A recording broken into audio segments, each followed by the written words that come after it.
Cool. All right. Welcome back to the Don't Panic podcast with your host, Yariv Wallach, and my partner in crime.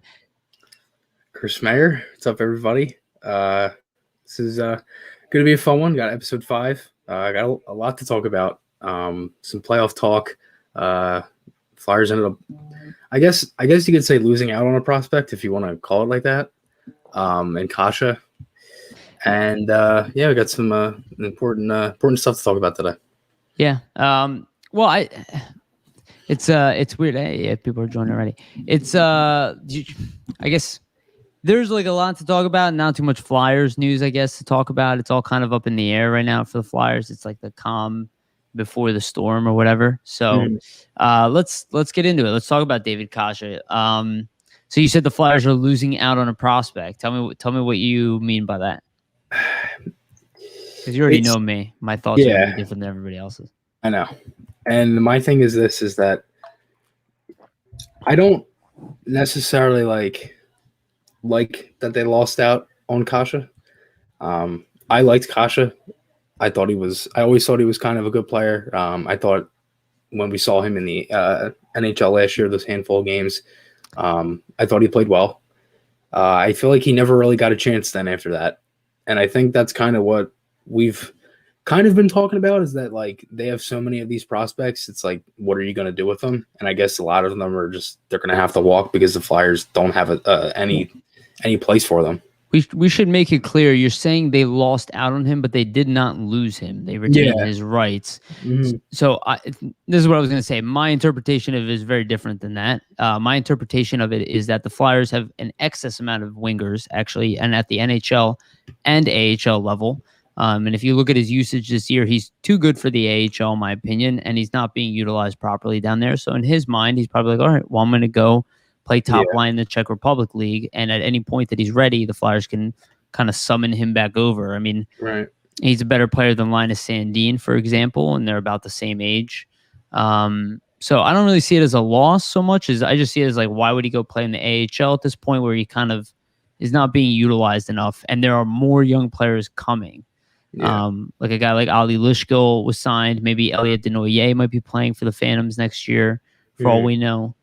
So I didn't mean it like that. I meant like as them losing out on him is like, I don't really know how to describe it, but I didn't mean it like them losing him where he'll never play again. Well, Jamie called me today, and he kind of said the same thing, that they lost Kase. And again, I don't really see it that way. Unless they were going to play in the NHL. And quite frankly, we have and people might be upset at this, we have way too much talent on the wing in the NHL level. Yeah. So I don't know where he would play. That's the thing. Like, where is he going to play? And if you remember, too, before the COVID whole thing with the Phantoms, he was playing the first line in Czech, and he was dominating. Yeah, exactly. So that's kind of how I saw it, to your point, is that I saw as him being like, well, I was developing well there, and I'm coming to play for the Phantoms, and I'm not playing top 6 forward. Yeah. Right? I don't think they were playing him in the top 6. Definitely not by the end of the year. No, I don't think so. I think he was playing maybe third line, which I think also reflects how much talent's on the Phantoms. But, he has a chance to be a pro and get paid. And if the Flyers deem him ready, I think they can always kind of summon him back over here. I don't think he'd prefer to play the Czech. I don't think he's going to be getting paid that much. Yeah, I think he knows he can be an NHL player. I think he's capable of it. I don't know to what degree, but he definitely plays like a pro. I feel like he could be I feel like he could be like his brother. Yeah, his brother's got more size is the only thing, but I don't necessarily disagree that he has an NHL skill set. His brother's just a kind of a little bigger.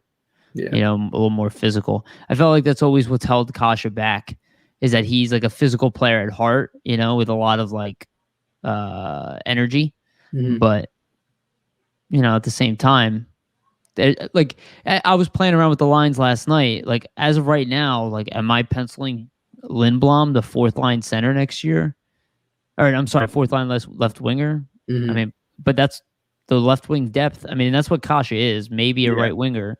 But you're talking about Giroux, Farabee, JVR, and Lindblom. And that doesn't include, whoever we add. That's going to be probably a physical player. And then you have the other like guys that you can interchange, like Law and Patrick. Exactly.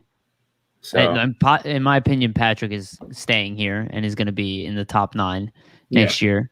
I was listening to LeBron and Martinez. Yeah, Martinez. Did you listen to that episode by any chance? Like 10 minutes of it. Okay, they get into Patrick and LeBron. It's funny because, and I obviously I disagree with LeBron on this. But LeBron goes, I disagree with the Flyers brass where they think he thinks Nolan Patrick needs a change of scenery. So as you can tell, Chuck Fletcher is not moving on from Nolan Patrick. Yeah. Do not expect that, and nor should they. And in my opinion, I'm going to knock LeBron here. I think it shows a lack of understanding. Yeah. I'm going to be a little bit harsh with him. And I say this over and over again. If you do not train yourself, which LeBron clearly does not, you will not understand what Patrick is going through. So you're going to start coming up with stuff of change of scenery. You need this. I get it. But this is generic stuff that the media says all the time. Because people think too much in like the hockey realm of it. Well, it's not like the physical aspect of it. Exactly. And he actually contradicted himself even later because he was talking about Oliver Oliver Eck. Whatever. Ekman Larson. Thank you. Oh my God. Thank you so much. Yeah. No, not OEL. From Minnesota. What the heck is his name? Why is his name? Joel Eriksson Ek. Thank you. Oh my God. Thank you. Joel Eriksson Ek. And he was talking about him, how Chuck Fletcher took him over Brock Besser. Mm-hmm. And I would still rather take Brock Besser, but obviously he's having a great season now. Yeah, having a great playoffs. I think he's playing top 6 though. Yeah, exactly. And it took longer. And he said, yeah, well, centers take longer to develop. So why are you not giving that same benefit to Patrick? That's all I gotta say. Like I always see that double thing. And the kid has injury issues. You can ship him out of town and say that he's like, well, he's also at all-time low value. So again, why would you do any of these things? Yeah. Then what are you guys talking about? You know what I mean? It would be such a Flyers thing if they were to get rid of him and he goes to another team and puts up like 50, 60 points. Who, Patrick? Yeah. I mean, I know everybody thinks he's a miss, but injuries don't make you a bust. No. Now there are injuries that end your career. I mean, I would say that happens, but yeah. We always talk about Patrick, but I'm just knocking that comment because I'm like, it's just that double standard. I don't know what it is that the media has with Nolan Patrick, but I think it's just because he doesn't like the media. That's what I think. I think when you say like you don't know what it is, I think it's literally like what he doesn't give them is what the problem is. But it started before his draft. Like I noticed it before that, and his father doesn't. I've said this over and over. His father doesn't like the media. You think that's what it is then? I don't think it's anything personal with LeBron. I think LeBron's a very intelligent, rational person. It's like I'm not like sitting here like bashing him overall. I don't get it. If the Flyers don't want to give up on him, go ahead. Yeah, I was telling you the other day at work, like we had a dinner reservation. It said Saravalli at the end of it, and it ended up not being Frank, but oh really? Well, yeah, it was someone completely different. But he actually is a member at the place. So that's why I thought it was, because he's from the area. Mm-hmm. So, so I thought it was him and everything. Well, I told you and Jamie was like, he said something like something that he was the one that like was saying stuff about Patrick too. I was like, I had no idea what he was talking about. I was like, he was. Yeah. I have no idea. So I think honestly, people are just impatient. You know what I mean? And to them, they're like, if you look at like the past drafts, like McDavid and Eichel, and the next year was Matthews and Line A, and then Eichel's a perfect example. Okay, he's struggling on a team that's struggling mightily, dealing with an injury, and what are they doing? Yeah, they're playing up every little clip of him touching his neck. Oh my God, look how unhappy he is. He must hate everybody on the team. Yeah. He probably hates the organization. This is what they do, man. And he is probably unhappy, but again, look at the season they've had. He had an injury all year. Exactly. Buffalo, well, not even just playing in Buffalo. How could you be happy in a year where you're dealing with an injury, you're having a down year, your team comes in with relatively high expectations and you come short? Yeah, but If even he was still, it's happy, like, out of all the teams he could have got drafted by, it's like I played hockey for I mean, you this could say the long. same thing about the Oilers. Yeah, true. That's what I mean. And honestly, I think don't think this the wrong way. I think it's a little bit of you not watching the game as long because Buffalo's had definitely bouts of being a very successful franchise. They're also in New York. They have plenty of money. They're near Canada. Yeah, I know, but like they've just been a bad team since probably what? It's been the lockout. Several, yeah, no, it's been several. Look, I hear what you're saying, but they have a history. They should be able to turn it around. Like, okay, look at the Ottawa Senators. They were think about Melnick a few years ago. How disastrous that man is, their owner, and how embarrassing it was to be a Senator. And now look what's happening. Now they're rebuilding really well, and I don't know. I think the media makes things seem so much worse than they actually are. Mm-hmm. I don't know. I think if they trade Eichel, I'm hopping on them immediately. If they're willing to move that guy, or if Seth Jones, which I know has come up, if he's willing to leave Columbus, which we've seen that happen in Columbus a few times. Yeah. These are like I hop on these guys. Yeah. He's done a lot. Yeah. Like I was actually not in denial, but I really didn't think John Tavares was going to leave the Islanders. I never thought he was going to any other city but the Islanders. But like Toronto was his hometown team. The only team that I thought that he'd go to was Toronto. Toronto, exactly. The only one that made sense. But if you remember how many other teams were thrown around as potential options. San Jose was one. I'm like, that doesn't make sense. I'm like, if you think about it like the personal way, I'm like, he can still live in New York and play in Toronto. It's not, you know what I mean? That's actually a good point. Yeah. So it's like he'd have to go across the country. I think there's my buddy actually is trying to get a job in Canada right now, or doesn't want a job in Canada. He wants to work from here. They have all kinds of weird legal restrictions. So I don't know if he could do that technically, but I do see your point. It's not far. Well, at the where time, he's at. No. This was pre-COVID and everything. Yeah, but I mean, Tavares said it at the very end. He was like, there were only two places. He never said, like, all of the other stuff was background noise. He said it was either Islanders or Toronto. And the reason he picked Toronto is his hometown. It was his dream to play for Toronto. So even though he met with all these other people, that wasn't even close. You know, it's like taking phone calls on guys and then being like, oh, they're going to move him. It's like, no, taking a phone call is having a conversation. It doesn't mean you're going to do it, you know? Yeah. So we talked about Kase. Do you want to get into the next segment? Do you want to talk about, and we can talk about expansion and stuff after. Do you want to talk about the tweet? Yeah. Next. All right, we'll leave the name out, and this was my idea to leave the name out, so we'll keep it at that. So I'll read it out loud here. Oh, I lost it. Give me 1 second here. So we'll do it more as a topical thing. So we're not trying to necessarily pick on anybody, more pick on the topic itself, because I think it drives Chris and I nuts, and Chris actually brought it to my attention. So it's actually very sad to look back and realize that Ron Hextall was not a very good drafter, not very good English either, drafter after all these years of emphasizing it. Hashtag anytime, anywhere. I don't think that is even remotely true, but Chris, do you want to comment on it first since it was your...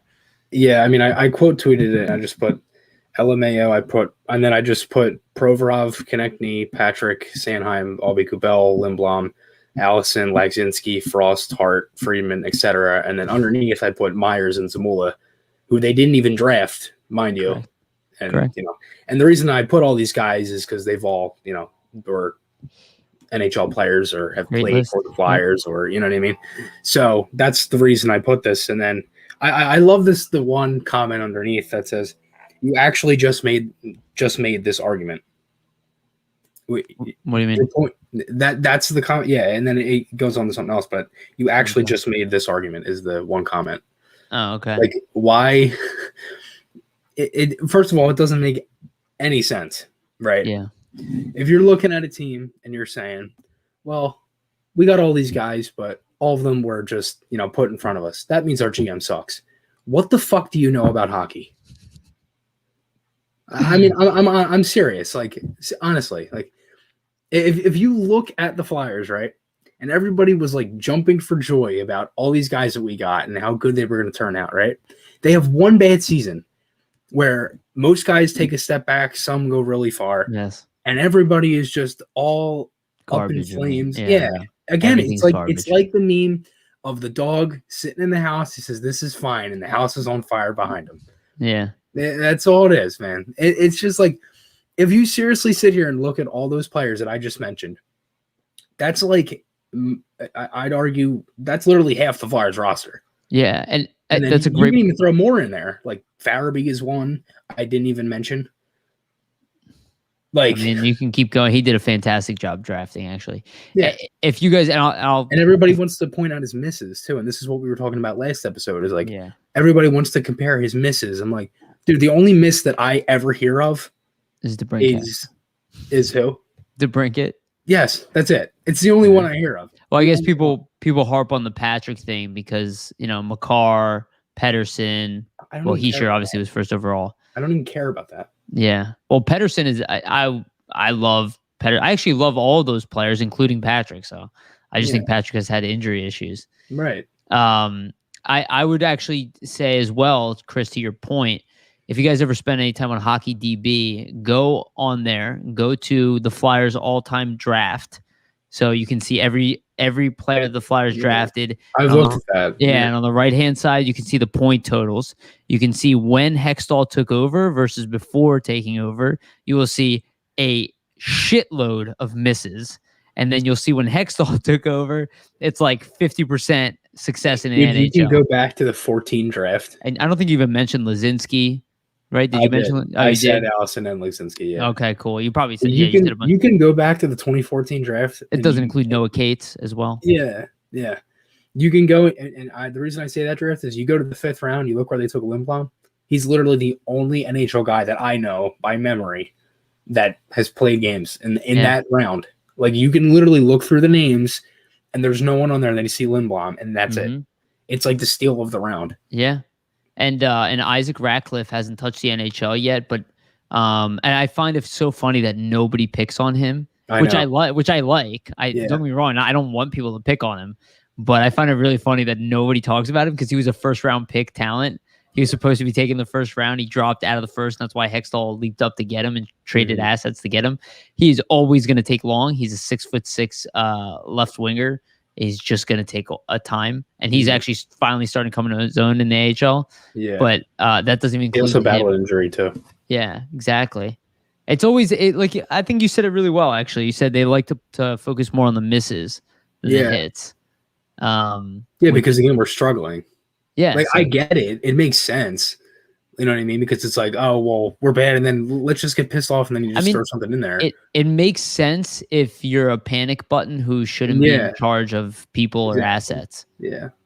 It makes sense if you want to flip the game board, like I could say, and keep the comments coming. We're gonna go through them as well. It makes sense if you just want to say, oh, this team stinks. The reality is that they don't, and we're gonna. I don't want to talk about the playoffs right now, but like, look at what happened with McDavid. Okay. Yeah. Like, he was shut down.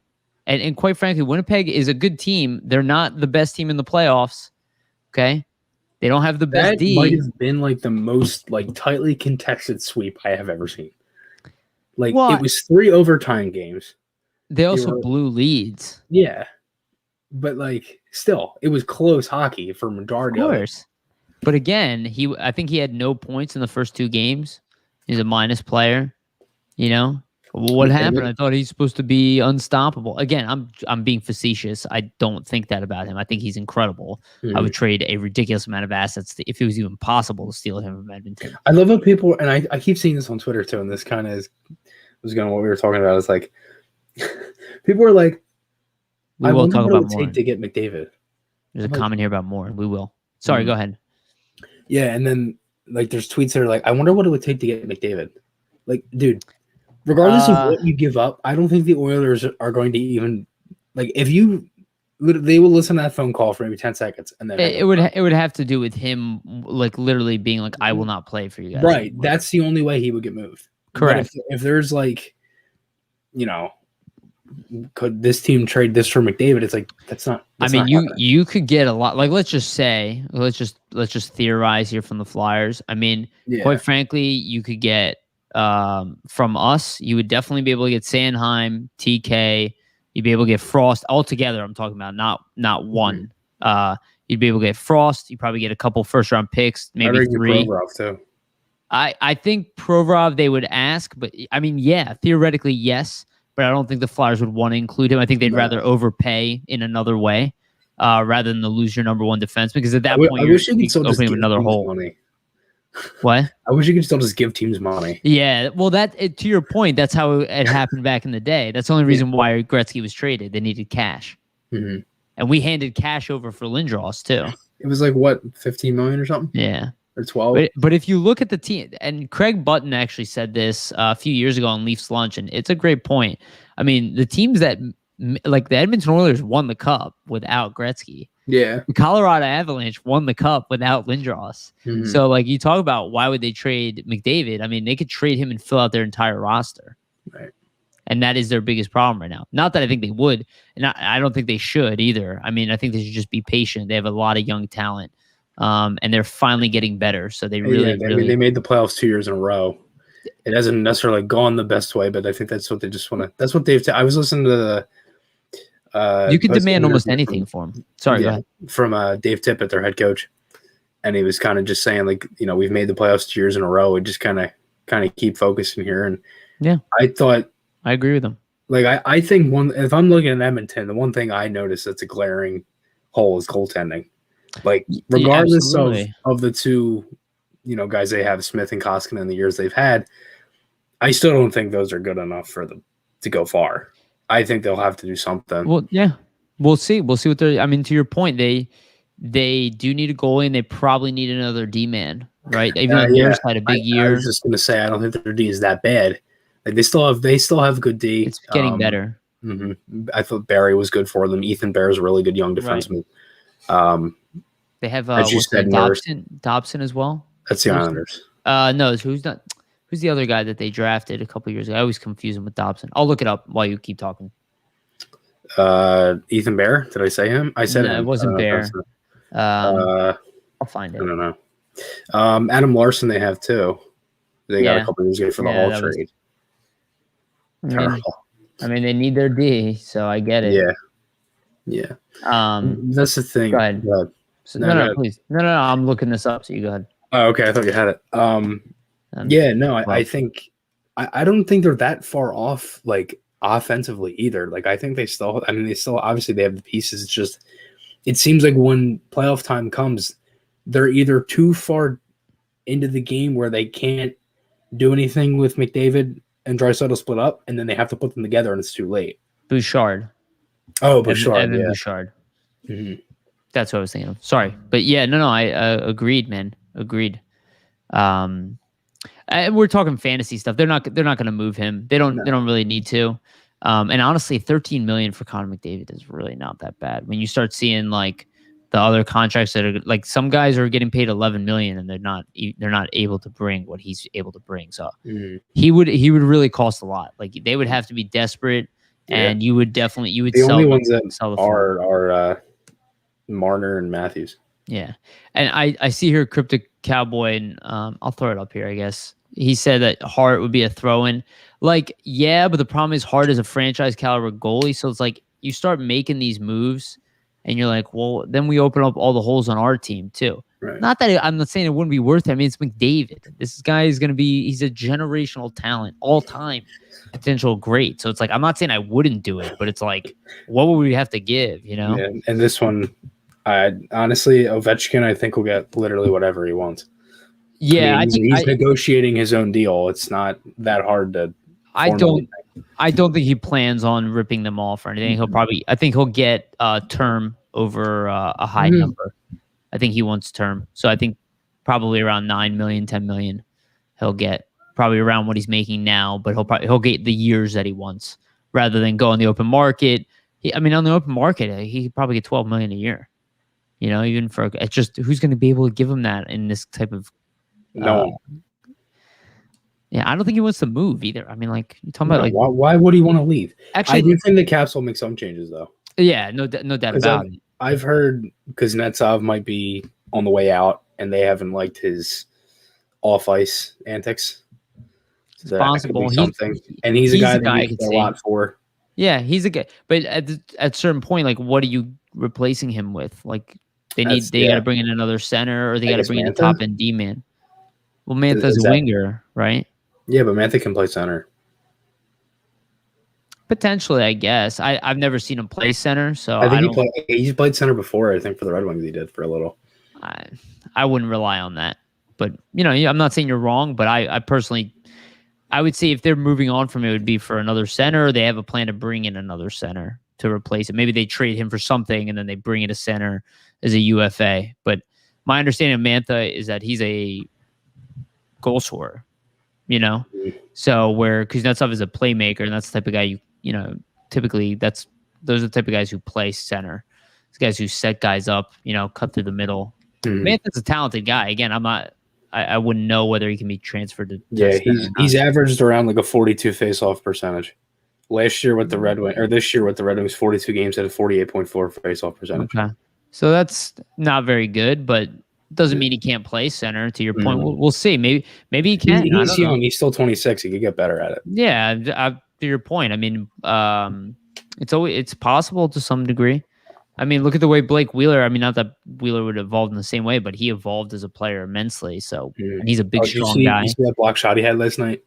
No, I didn't see it. Oh, he blocked the shot right off his junk.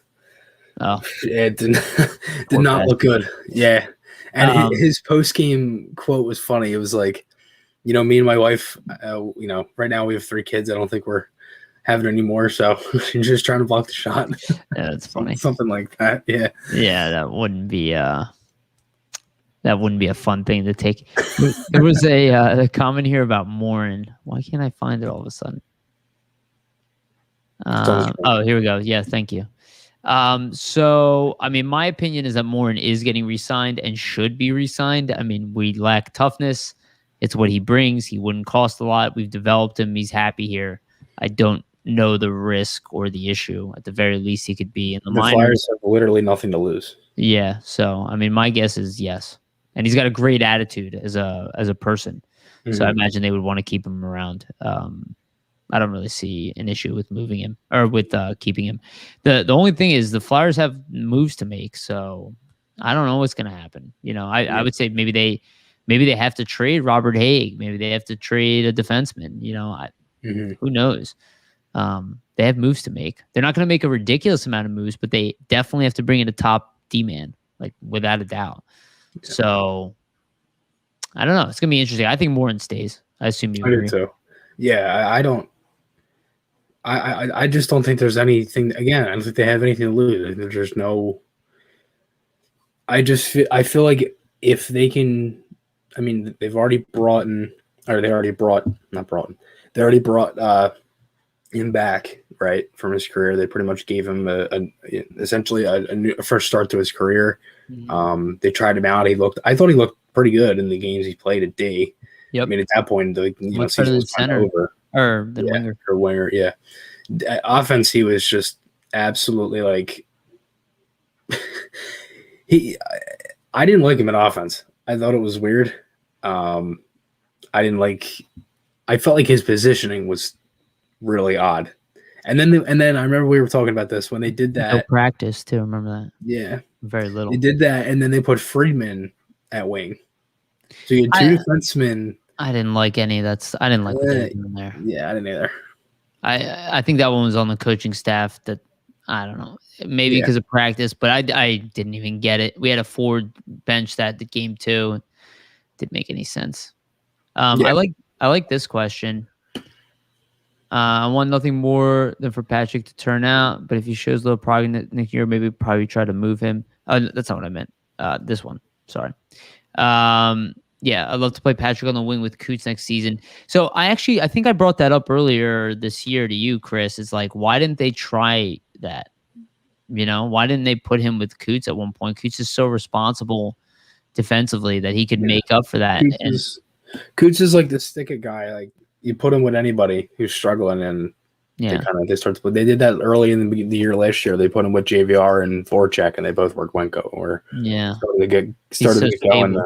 Yeah, maybe we'll see Patrick on the wing next year. The one thing is, I was playing around with the lines, like I was saying, there's such an abundance of wingers on this team. I would love to see Patrick with JVR and Farabee.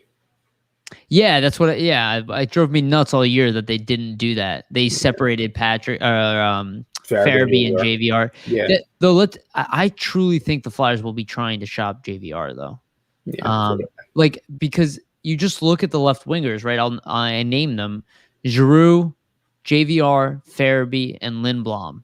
None of those guys are fourth line left wingers. You could put any of them on third line, but at the fourth line, like They're all top six guys. That's what I'm saying. You got a problem here. It's like you have four, and the right side's full, so it's not like you're going to transfer them to the right because the right is also full. Especially now, Allison's is here to stay, most likely, right? It's like then you also have like Zinski you could throw in. Yeah, they'll most likely try to keep him at center, but with his injury, he's going to lose time. Same with Frost, right? These guys were injured for a while, and they're probably going to bring in a veteran guy to play in the bottom six. They have to PK guy. I think it was a mistake to not. Going into this year, I wouldn't have minded Craig Smith, but he went to Boston. Yeah, he would have been good. I agree. I would have liked him too. Fletcher really, I mean, he blamed himself, but he did not do a good job filling any of these holes. He didn't really try. He tried the D. Hard. Kind of. Gustafson. Yeah, but at that point, I think it was just like, well, you could have signed Gus for $1 million a year as well. Yeah. I still don't understand why you got 3. Who knows? I don't know.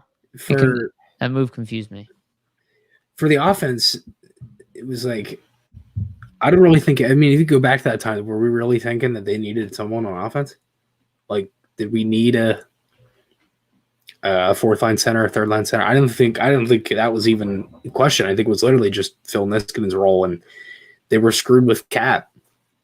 But then again, I don't necessarily think it was the best option because we saw how it all turned out. Yeah. But I don't know. Yeah, I mean, again, I do suspect that he was holding back for expansion. And I think that's what really hurt him.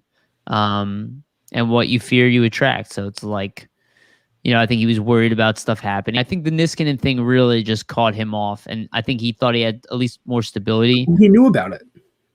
Yeah, but I think he was trying to talk him out of it, But yeah, but you know about time then. No. Well, he didn't do a good job as GM this year as far as filling the holes. I think he did fine in the other, like being calm and not throwing people under the bus and, not doing like he did good call ups at times. He tried stuff with young guys. He fixed the phantoms to some degree, but for the most part, like when it came to preparation for the season, the players came in and if you listen to the Mike Yeo, again, Jason Martinez has the best interviews. If you listen to the interview with Mike Yeo, yeah. If you listen to the interview with Mike Yeo, they keep harping on it again. Hey, we want our guys to come in. They were not ready to play this season. The Flyers, the players. The coaching staff keeps reiterating that over and over again. Like, why was Mark Friedman dropped to waivers? He also didn't play much this year either for the Penguins. Yeah. Like, for all the shit that Hextall gets, he was like very strict with conditioning and all that. And I don't know. Wings and pizza thing. Yeah, exactly. I brought up the food thing last time, right? It's like, I don't know. I think when you play poor defense as a team, a lot of that has to do with your inability to have that second gear, to fight those guys off, to play a full shift, to make it back on a rush. I don't know. And kind of going off what you were saying there, one of the things that Yo said is a tweet from Bill Meltzer. He said, one of the things we always deal with as coaches is players' confidence. It can be lost extremely easily, and it can be very difficult to get back. We always say there's no magic button you can push to all of a sudden get your confidence back, but there are some things you can do. You can show the players some video of what they're doing when they're having some recent success, or maybe you go back to past success. But in my experience, the best way to get confidence back is to put in the work. One of the things we didn't really get a chance very much to do this year post Lake Tahoe was to get back to work and practice. To me, you earn your confidence and you earn it through work. It's not an excuse, but it's something that was very different, especially for the young players. I 100% agree with that statement. That's a great quote, Chris. Good call out there. I would actually completely agree with that. You know what I mean? Doesn't it tell exactly what like me and you have been saying? Yeah, no, absolutely. This whole time. Yes. I've been, it's been a while of us kind of watching them spiral. So, you start digging for answers, but I guess it's good to hear, for us to get validated. But for the most part, it's like, it's up to the individuals, though. They have to do it themselves this summer. Like the Flyers have to set up an environment for them to train, but these kids, like, they really have to come in, and and that includes Patrick. Like, you guys have to have an amazing offseason. Like, whatever Farabee was drinking, you guys should be drinking doubles. Take double shots of that. If you got to go get laid to get your confidence back, go do that. Do whatever you got to do.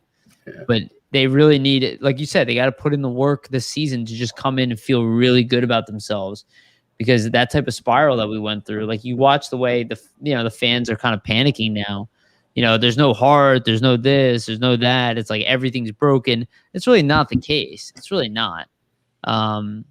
It's going to take a lot of work to turn it around from where it fell, though. Mm-hmm.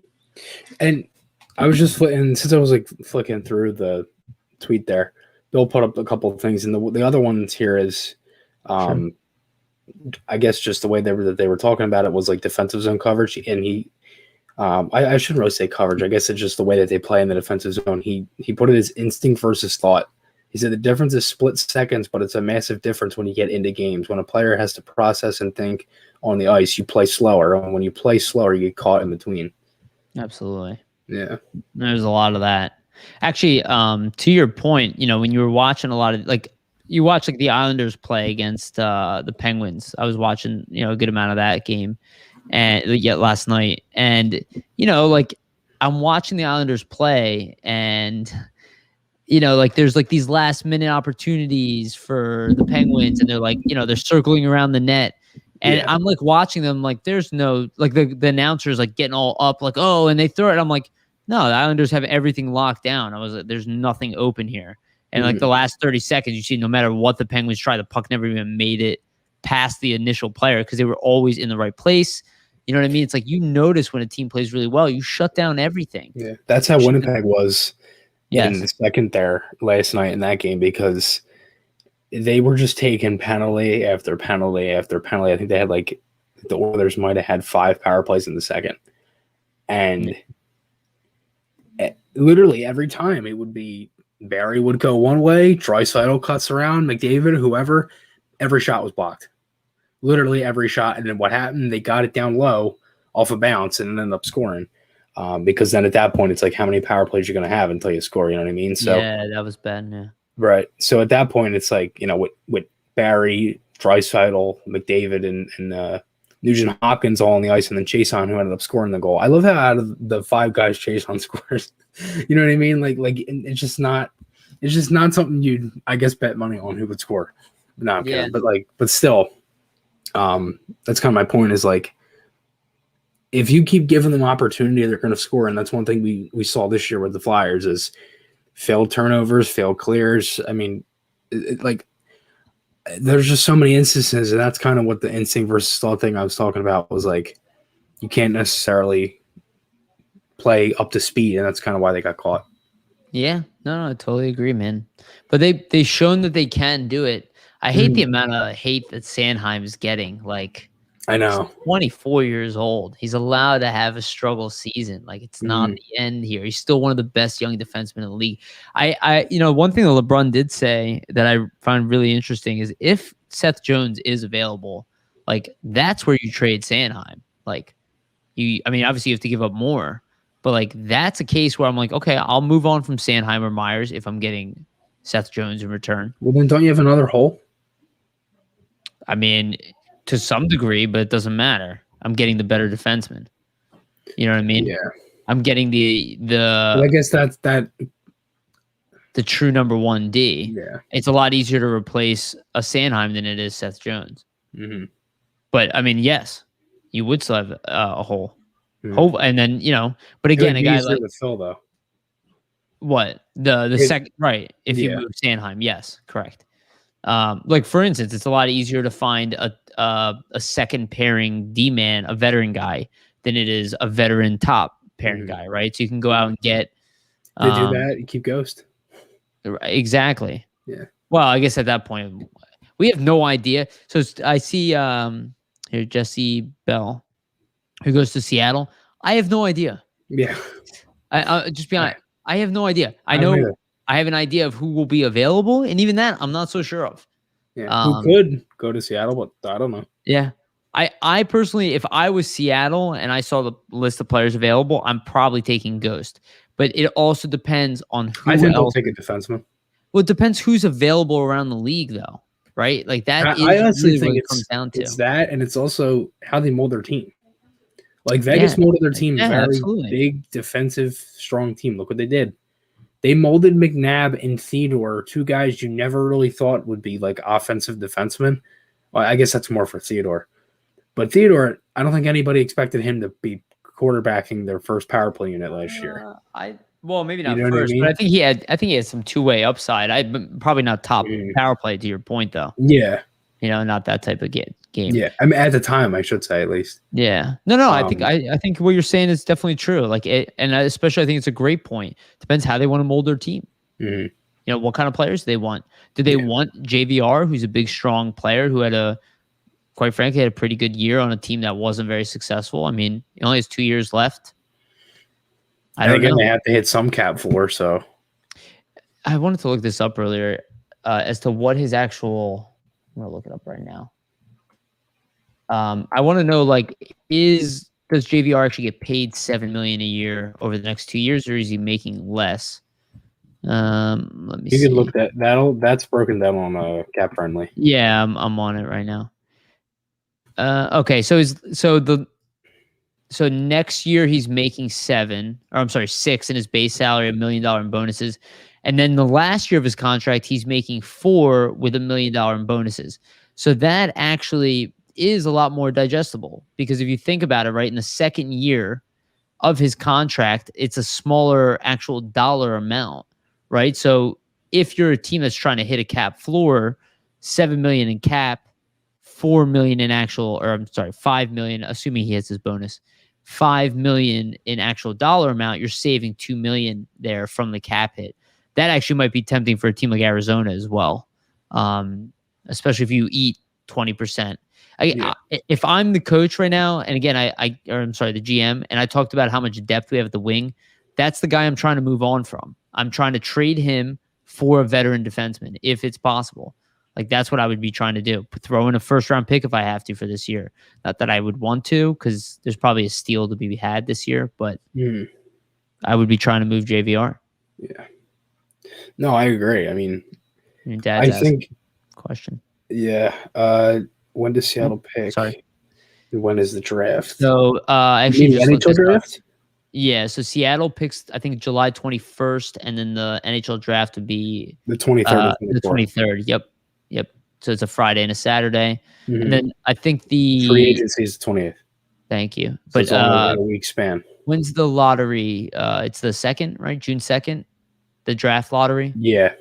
So it's coming up too. So we'll know when we actually pick at that point. But next Wednesday.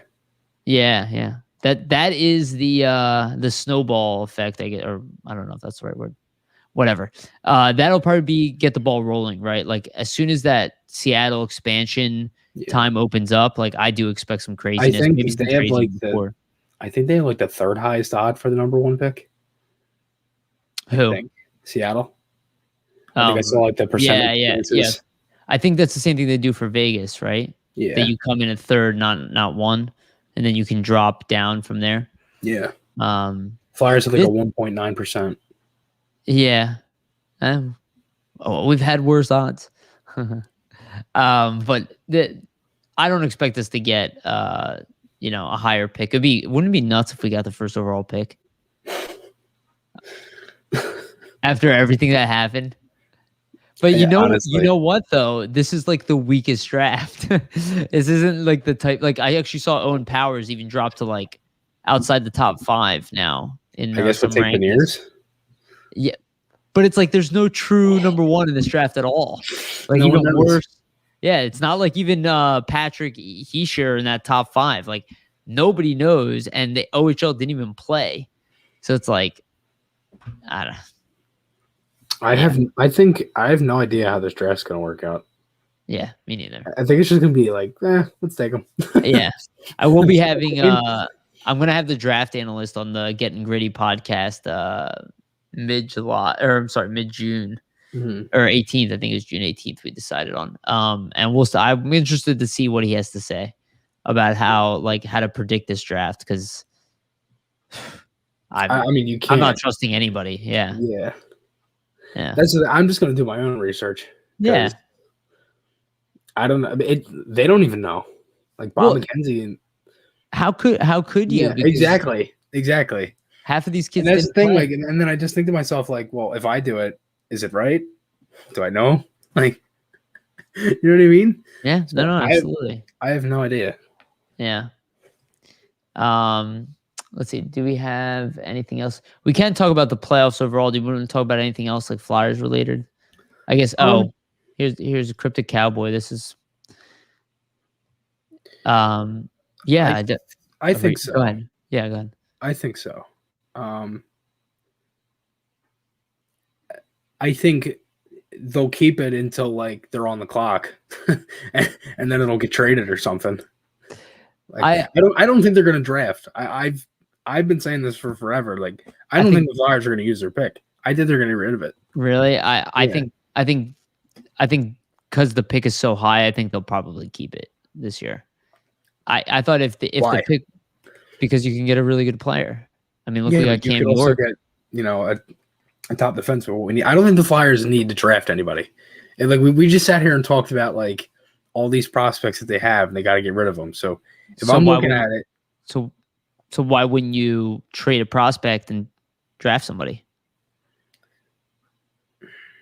Because I would rather try to fix the hole with that pick. That's just how I would do it. Like, I don't think the Flyers need picks right now. I would agree they don't need them. They don't need young players in the system. Right? Yeah. We both agree with that. But it's possible we move it. I'm not saying that, but if the pick is really that high and we're picking like 12, or 13 or something like that, that's a pretty high pick. Like, you can get a star player in that. So I don't know. We can get what we need without moving that type of pick. Like, again, if we get somebody like Niskanen, right? That's already a humongous boost, and we gave up Gudis. Yeah. So that's the thing. But like, if they want to make that huge splash, like if it's for Jones, like they're giving up that pick. You're giving up the first round pick. That's what I mean. Like, sure. If they're getting like, say it's like that's a young defenseman too. Yeah. He's a young guy. So he's here for a long time. So I do agree with that. Say like Ekman Larson, they're giving up that pick. Ellis and Ekholm, they're giving up that pick. I don't know about Ellis. Yes, Ekholm, I'd say Ekholm. I don't think Ekholm has anywhere much value. I don't say anywhere, but I don't think he has much value as Ellis. I think if you give up that first, you don't have to give up as much roster wise. But we need to give up roster wise. That's the problem. We have a logjam. That's kind of what I was saying. Is like if you look at our forward group, like, are we going to just start benching good players? You know what I mean? What's the point of that? I feel like we need to move players. You know what I'm saying? That's why I guess that's why you hope that someone takes someone. That's what, like, I don't think we're getting anybody. Say JVR gets taken, right, and then they trade him, or then they trade that pick for Ellis. Say JVR gets taken the 21st, and then the Flyers the 23rd get Ellis. Yeah, I mean, it could be. It could happen. I'm not saying it couldn't happen. Yeah, I'm just saying I don't know if that's what's necessary to make the deal happen, but it could be. Like if the Flyers were drafting later, I would be like, yeah, they're most likely getting rid of this guy, or getting rid of the pick, to try to do it. But the fact that they're picking so high, it makes you think they might want to hold on to it and try to move their second, try to move a prospect.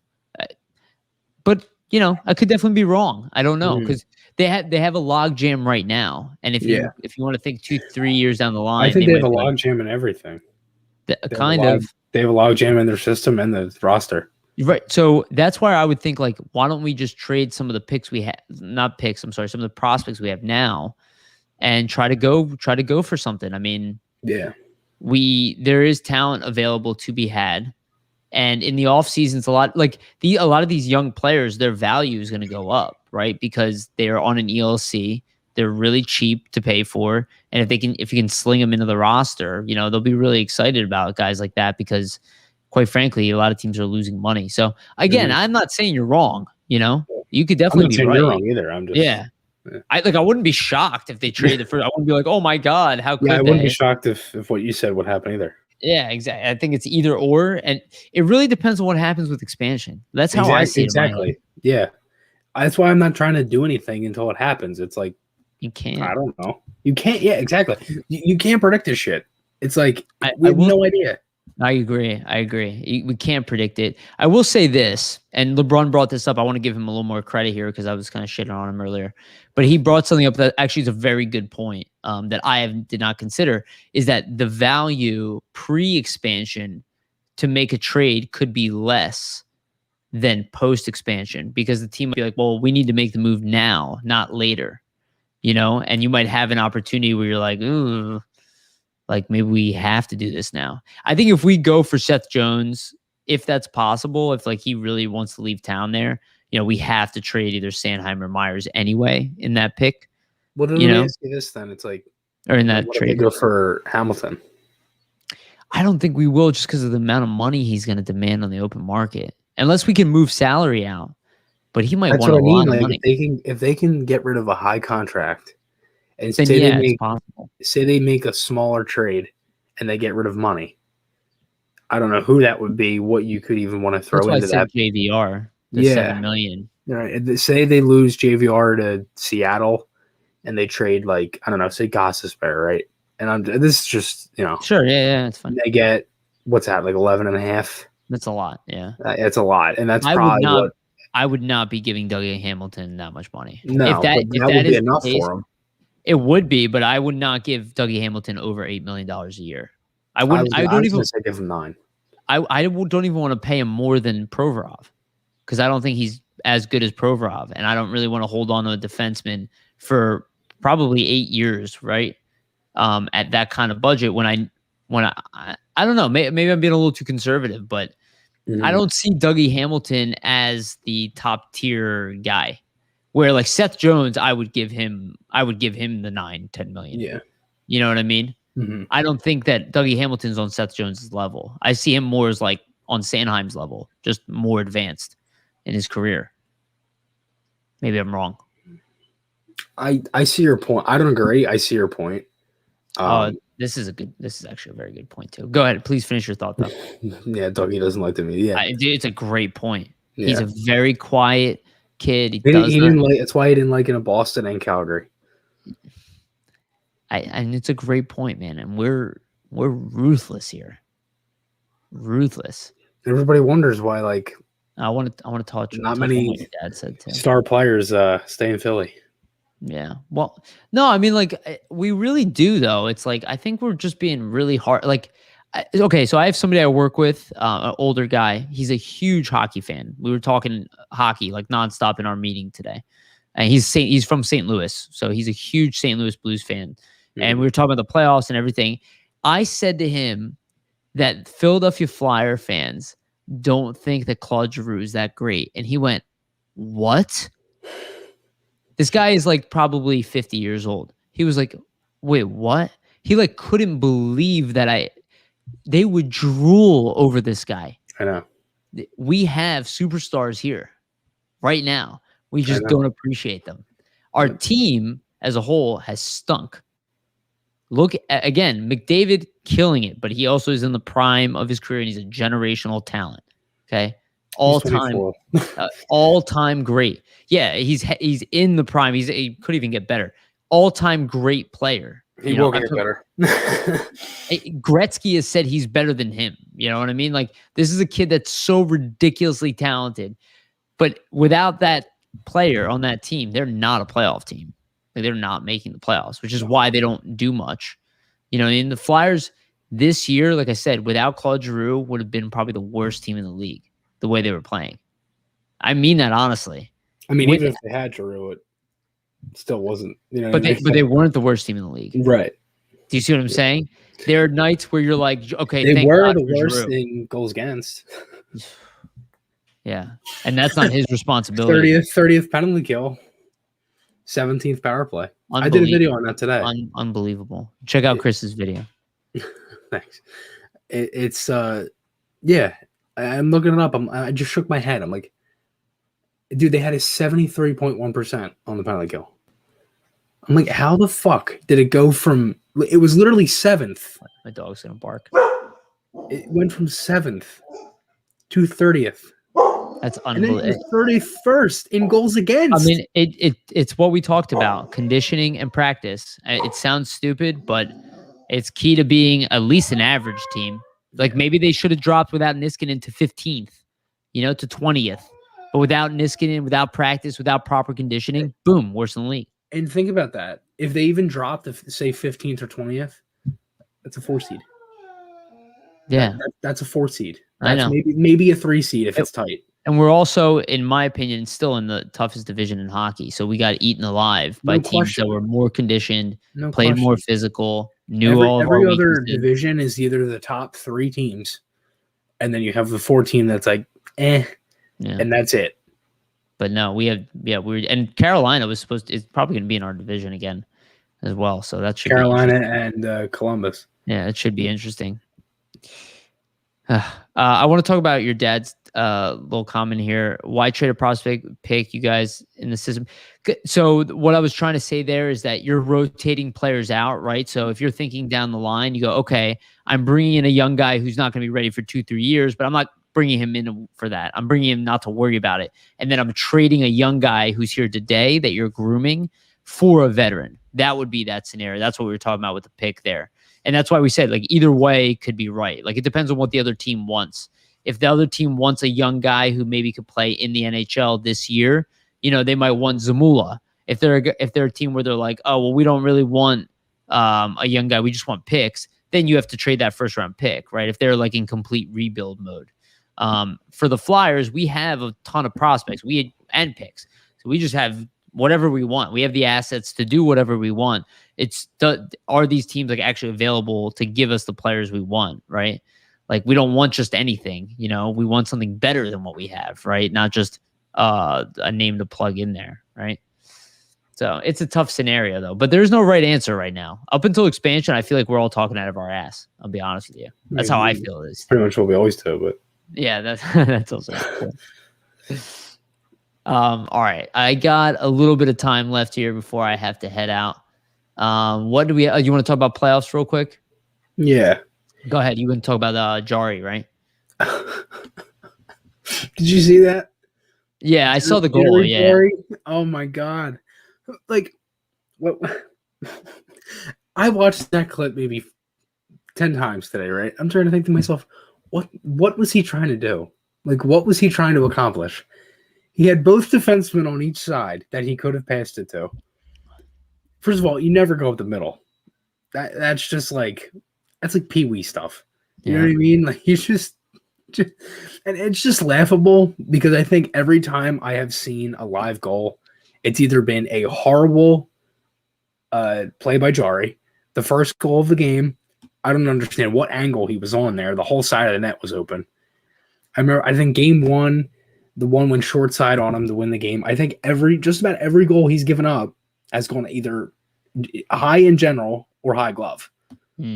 Like, they've exposed him his weakness, the glove, right? Yeah, you mentioned that last show too. Yeah, glove side. It's like, and it was kind of like hard at times, getting exposed, short side, glove side. You know what I mean? Yeah. And Jari, and that's the thing, because I don't necessarily think the Penguins should be down. Like, I think they've been the better team.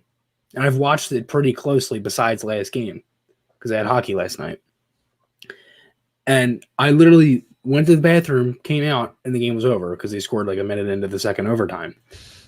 And I'm like, well, how did they score? And then I watched it. I'm like, you got to be kidding me. I'm like, they might lose this series because of Jari.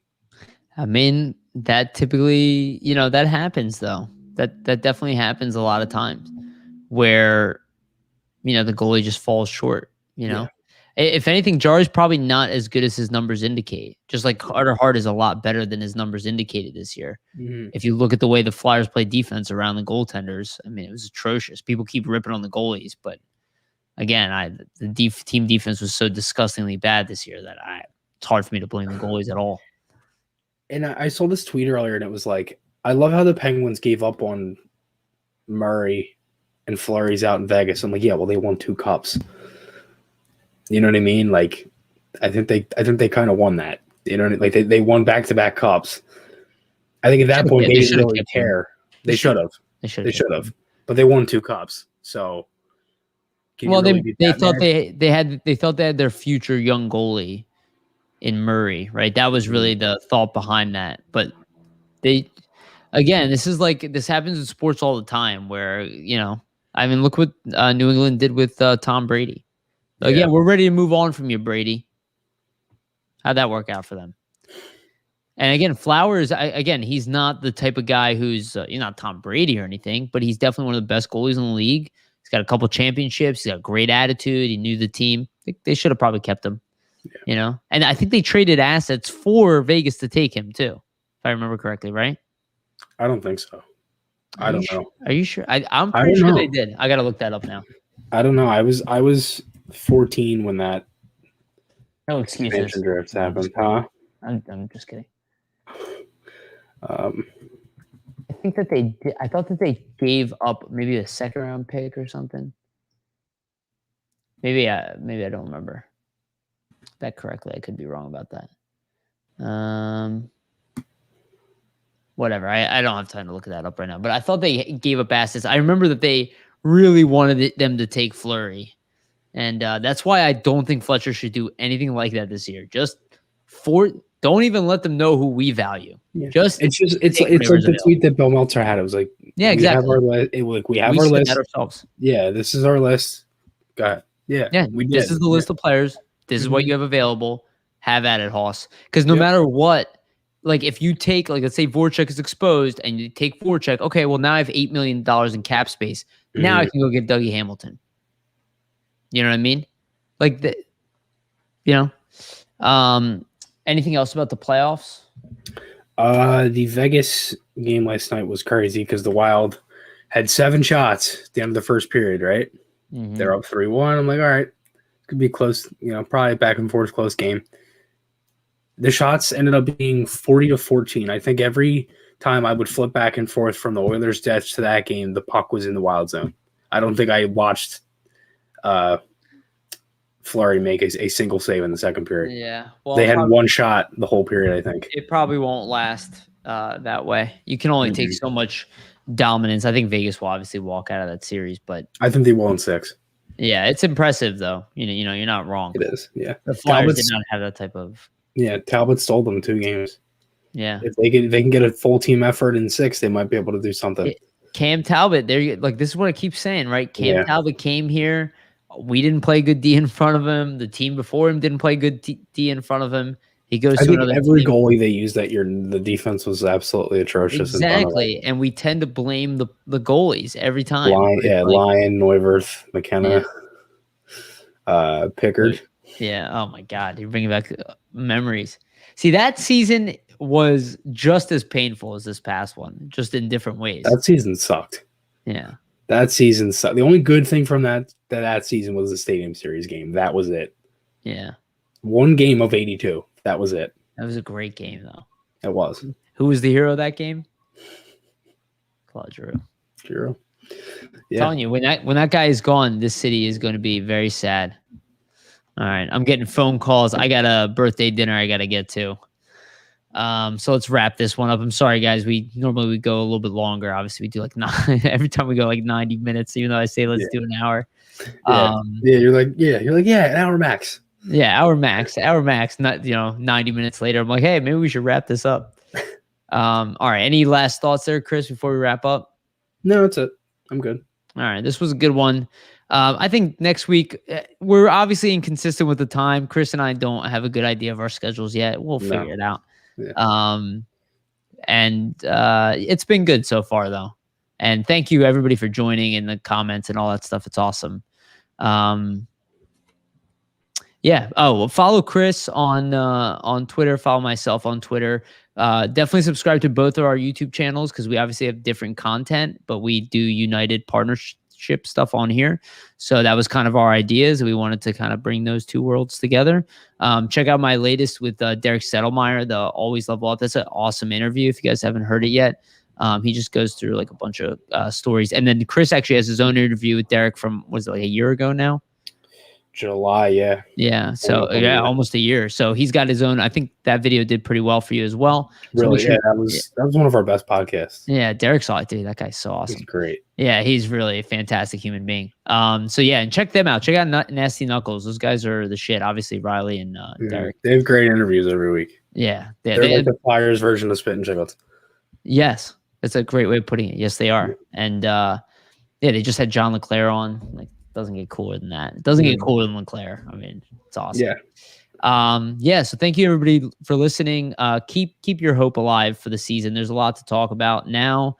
And probably we're in store for probably a really fun season next year. I have a pretty good gut instinct about that. Flyers tend to alternate, as we've seen. All right. Thank you everybody. And remember to don't panic.